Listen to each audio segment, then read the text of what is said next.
Ahmad Wilson finished the game with 20 points and 5 rebounds, and even took a moment to talk to Mom after accepting his 2017 CIAA Tournament MVP trophy. That's my mother. Hey, Ma. Hey, man, we did it, man. We did it. God is good, man. God is good. I told you, man, it was written, man. We just had to sign it, man. All right. I love you. Hey, man, it's whatever. I don't got to be all conference, man. As long as we win the championship, I'm fine with that. I'm not worried about the individual. As long as I lead those guys, man, we've been through a lot this year. And to be able to come out on top like that means a lot.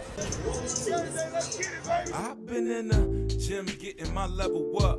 Fenders getting gas, so I mash on the pedal, what? The backboard I crash, slam the rock to a pebble, what? The breeze from the past will assist your irregular breathing handle, got your ankle in your knee in a disagreement. Now your balance taking off of bereavement. They wanna know what I be cooking up, cause then they think we be even, but I know, look, dished it, so I never seen it now. Gym getting my level up. Fenders getting gas, so I mash on the pedal, what? The backboard I crash, slam the rock to a pebble, what? My team is the strongest and we crushing competitors. Game over!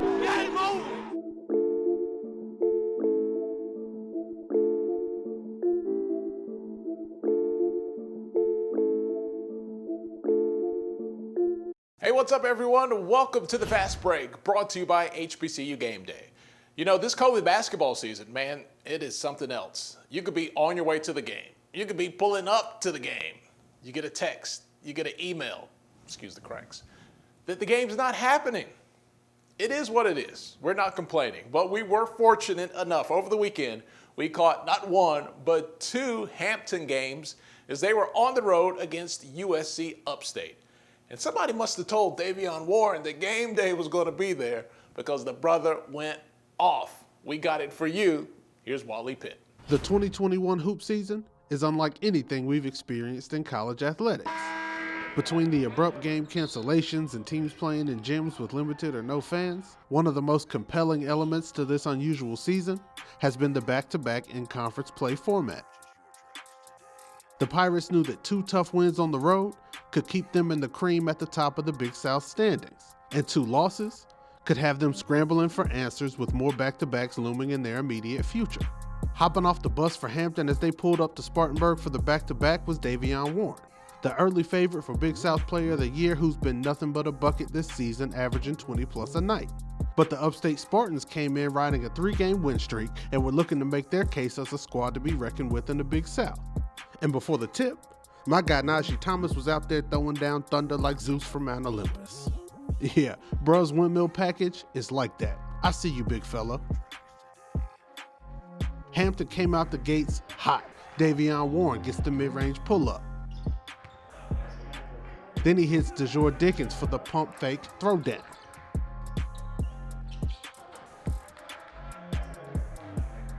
DeJour Dickens again. This time Russell Dean finds him open in the paint, 2 hands, 2 points, the big dog with the big dunk.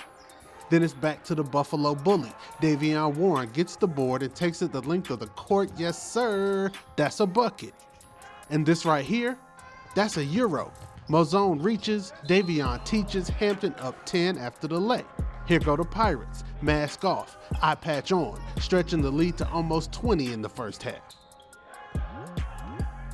Then it's Davion Warren, behind the back, the up and under, off the glass to the floor. Yeah, you already know that's a bucket.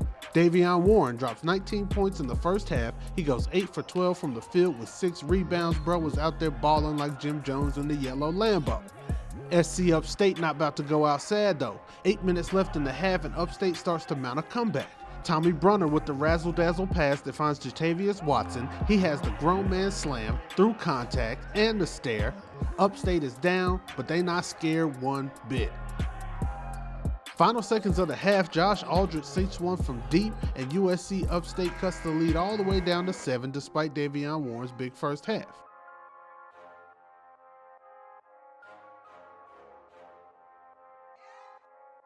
Hampton comes back out the locker room with purpose. They take the lead back into double digits off this Davion Warren to DeJour Dinkins alley-oop. Then the lead's back up to 14 after Russell Dean finds Chris Shelton for the layup. The Pirates are in control, but the Spartans are about to become that storm off the horizon.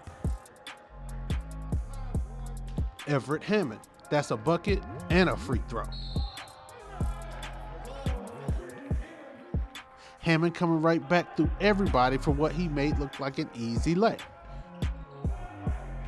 Then he finds Dalvin White. Stop, pop, drop. Easy as 1, 2, 3. Upstate cuts the lead down to 5 with 11 minutes left to play. Then Chris Shelton knocks down a big 3.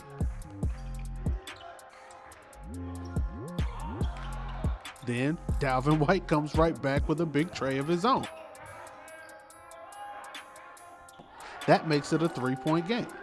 Here we got Jatavius Watson so smooth with the left hand, and now it's a 1-point game. Under 5 minutes left to play, and where do you go if you're Hampton? Back to basics and let Davion Warren get busy. The nice runner in traffic. That's a bucket. Now look at the stare down right here. Davion Warren, one-on-one with Everett Hammond, and what's cooler than being cool? Ice cold. 716 stand up. Buffalo is in the building. Davion Warren goes for a new career high 34 points in Spartanburg. 2 minutes and 45 seconds left to play. Chris Shelton gets the steal, and Russell Dean takes it the length for the lay.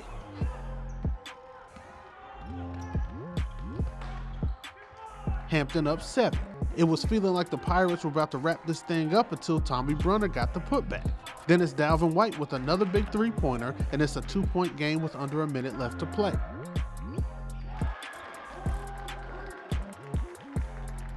Davion Warren, calm up the court as the upstate bench claps it up for some defense.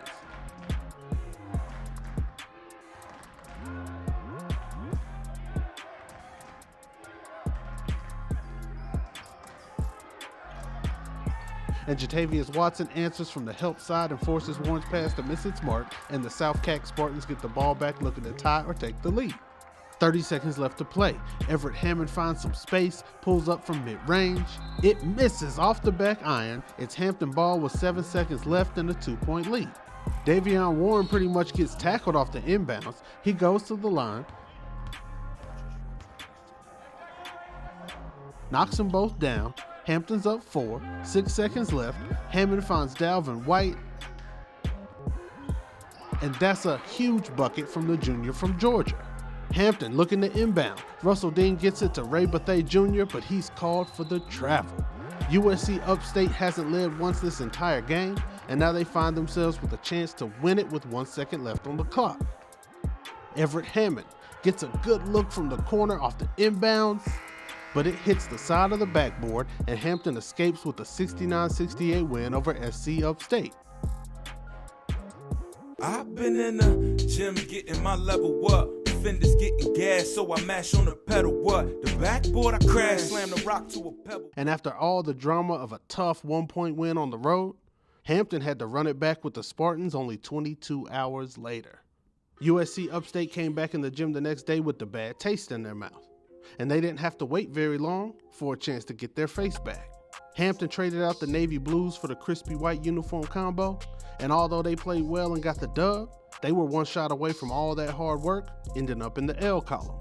And with all the attention Davion Warren was sure to get after a career high the night before, there were sure to be some open looks for the rest of the squad.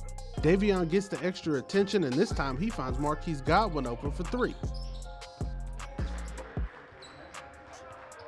Speaking of threes, Chris Shelton hit 4 of them things in the first half.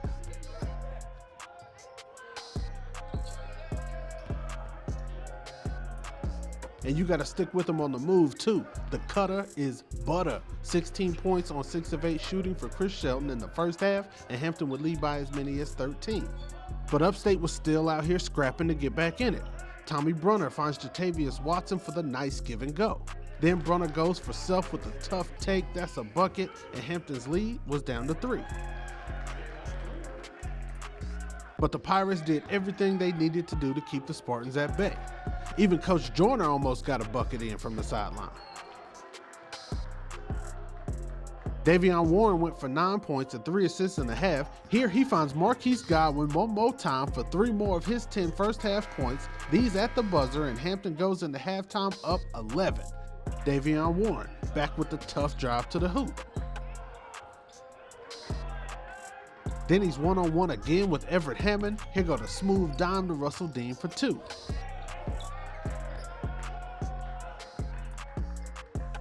Russell comes right back with the steal. The extra shifty behind the back, the no-look dime to Ray Bethea Jr., who gets a nasty flush like Pops in the movie Friday, and the Pirates are up 14.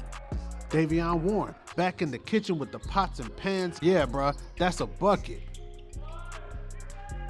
Davion again, another strong take to the rim, and he might have had to taste the spoon after that one, because your mans is in here cooking. All right, bro, now tell me what that step back hitting on.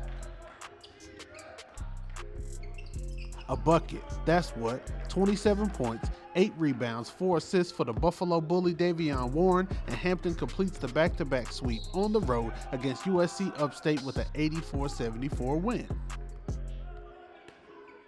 So after traveling 6 hours to play 40 minutes of conference hoops in 48 hours, the Hampton Pirates were able to grind out 2 big wins, all just to travel back home and have to do it all over again in a couple days.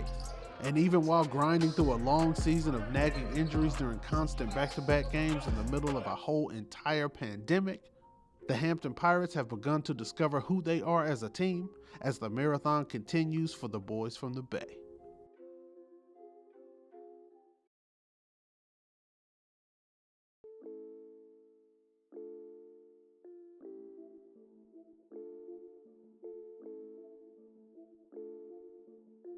Like I told our guys one time, I think the NBA in an 82-game season might do it 5 or 6 times. You know, you're doing it for a whole conference, and tough part been for us too. We've had nagging injuries, the whole time. So, it was one of those things that we felt like we just had to play and adjust to. And it looked like we're starting to adjust now. I've seen the game slow down for him. He's worked extremely hard, and I mean extremely hard, to get himself to where he is right now. I'm pleased, with the progress that he's making. He's one of those guys last year that sacrificed. He talking about coming from a third or maybe a fourth option, to now becoming the guy who we put the ball in his hands to kind of calm everything down. We asked him to guard the best player. We asked him to guard all 5 positions. We asked him to score the ball for us. We asked him to distribute the ball for us. And then the last couple of games, we've actually even played some point guard for us. At the end of the day, I'm proud of the player that he's becoming and the way he's handling the role. We've had to learn on the go. We've had to do some things on the go. We knew that there were going to be some ups and downs, but it takes total buy-in from them. They bought into that this is what they wanted to do and this is how they wanted to handle it. Then we said over time, hopefully it'll all start coming together. And I think that's what you start seeing, like these last 2 games. I've been in the gym getting my level up. Fenders getting gas, so I mash on the pedal, what? The backboard I crash, slam the rock to a pebble, what? The breeze from the past will assist your irregular breeze. Okay, boys and girls, the SWAC kicked off Media Day on Wednesday as we get ready for the spring season. Now, here's what we have for you. We're going to hear from a few coaches, a player. We're going to have the all-conference teams along with preseason players of the year. But first, this PSA. If you want to shoot your shot with Jackson State and Coach Prime for you, your nephew, your cousin, man, just leave Deion's mama out of it, okay?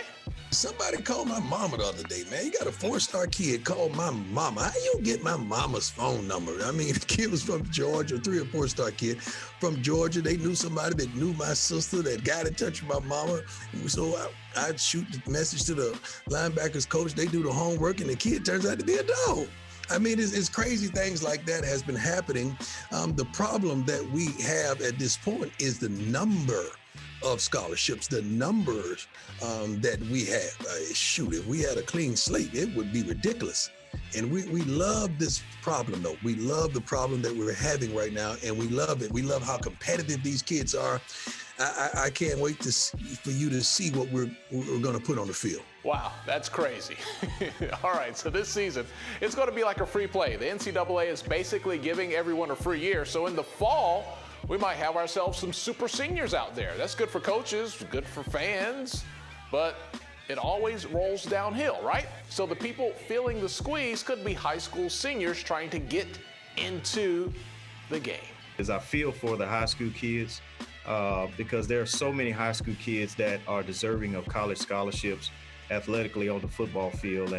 And you know, everyone seems to, you know, run towards, you know, transfer portals and things of that nature. And I understand why, you know, because you got a lot of these, you know, Power 5 and Group 5 players that are available. But for us, you know, whether we're getting transfers, whether we're getting JUCO kids or whether we're getting high school kids, you know, for us, it's about what's the perfect fit, you know, and we're looking for a certain temperament. We're looking for a certain type of young man. We're looking for, you know, a certain kid that we believe is a G-man. Okay, let's get back into kids who will be there. At Alcorn State, Felix Harper is the returning Offensive Player of the Year, so no surprise at all that he is the preseason Player of the Year offensively. And until proven otherwise, Alcorn State is still the team to beat in the SWAC East.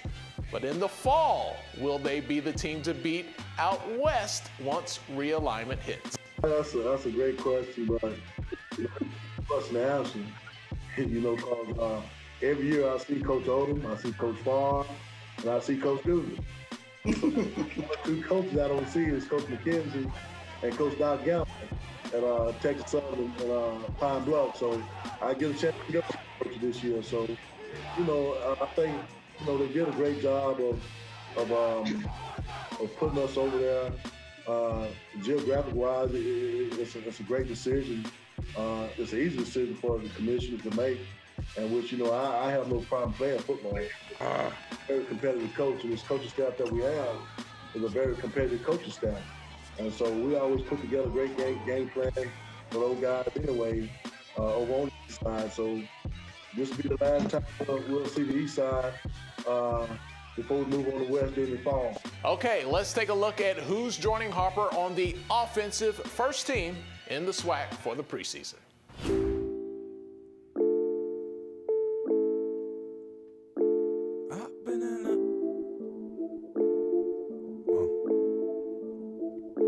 I've been in the gym getting my level up.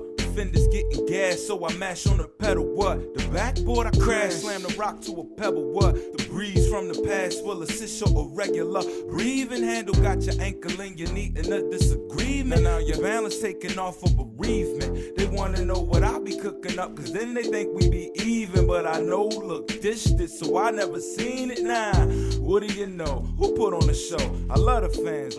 If you want to check out the complete list of first team and second team, head over to hbcugameday.com for all of that. We have the full list for you there, offense and defense. Here's a spoiler alert. Akil Glass, quarterback at Alabama A&M, is not first team. He's second team, but he's the only quarterback in the league to average 300 yards a game passing. No one else is even close. He is a baller, and he stays ready. Glass has been ready to get back on the field since last fall. It started last fall. We were up here in the semester just doing workouts. The coaching staff wasn't as much involved as they normally are. So just being able to get the guys out, you know, running routes at a local park, working out at a local gym, doing all that, making sure everybody's doing what they can do in that situation was most important to me. But as we go into the season, just reminding those guys to be diligent with wearing their masks, social distancing, all those things, so that we can play as many games as possible. Now, even though they haven't been playing, the Bulldogs have been busy. Alabama A&M has been busy signing some dogs during the early signing period, and Connell Maynard will also utilize that extra year of eligibility if you ball all the way out, like all the way out. For me, it won't be very difficult. I take my seniors, how many seniors I got. It's going to be very simple for me. If you're an all-conference player, I'm going to bring you back. And if you're not, I'm not going to bring you back, and I'm going to go out and sign me some freshmen and develop those guys and get those guys ready to play. My guys going to know that from day one. The parents going to know that from day one. And I just can't bring all the seniors back and not sign any freshmen. I can't do that. So if a senior is a valuable part of the program and an all-conference player, I'm going to be obligated to bring him back, and then I'll just sign him in as freshmen as I can. Defensive side of the ball, your SWAC Defensive Player of the Year is Keontae Hampton from Jackson State. So come on now. You know we're going to get around to talking about those Tigers. Come on. Now the stat line between Hampton and Armani Holloway from Alabama A&M is neck and neck. Those are two tough linebackers, but Hampton gets the nod in the preseason. He had 4.5 sacks last year, 9.3 tackles per game as well. And with all of these 3- and 4-star kids that Coach Deion Sanders has signed in the last couple of months, who knows who the best player is even going to be on Jackson State. But a lot of those guys we will not see until the fall. They won't be eligible in the spring.